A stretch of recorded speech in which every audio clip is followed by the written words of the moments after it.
just finished your panel. It was an awesome panel and, very emotional. You got me very, choked up seeing you up there. What was that like for you guys going out and talking to the fans that one last time?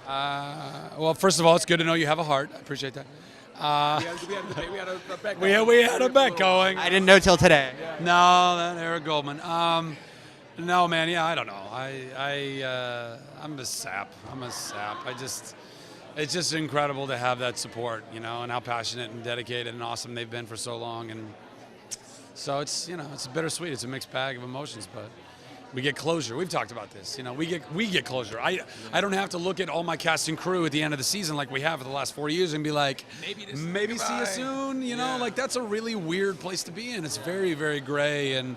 It happens to so many shows, and so many, and then you get the call in May, and like, hey, you're not coming back. Sorry. It's like, whoa, like what about like our favorite like craft service people that we like? Yeah, we've been like I couldn't say about it, Christine. I don't know what would happen. You know what I mean? So.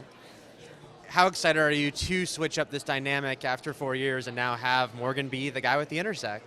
It's gonna be great. It's gonna be great. He's very excited. Just because you have less work and now he has more work? Amen. Amen. Josh is going to be great. This is great. He's going to be so good at Kung Fu. What do you think came up with the idea, kid?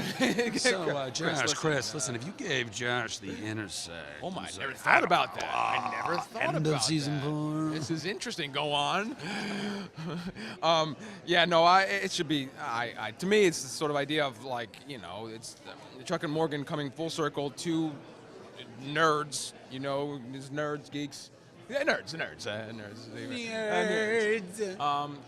Kicking butt together, doing the Batman and Robin thing, and it throws a great fun wrinkle in the whole, arc of season 5 of it's another obstacle for Chuck, like how does he deal with this? How does he deal with seeing his buddy have to go in and be on a mission with his wife, and doing really crazy things with his wife, really deep, dark, really passionate things with his wife. Whoa. Oh wait, no, that's my own. That was my own. I pitched that one to Feedback. It didn't fly. Right. But Well, before I let you guys go, I've got to ask. You always have great guest stars, and they just announced Mark freaking Hamill. Mark freaking Hamill, man. Which, first of all, I had no idea his middle name was freaking. Second, I can't. I'm like, I nerded out backstage, like such a fanboy moment when Feedback told us. So Mark Hamill's gonna be in the first episode, and I'm like, what?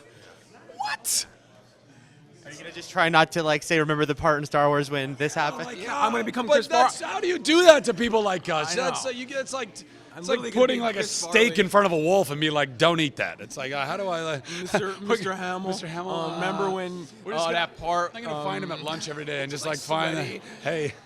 Hi. This is Zach. I'm Josh. Zach. Yeah, and we met, I think. Yes, we met several times now, guys. We just did a few scenes together. Yeah. No, just.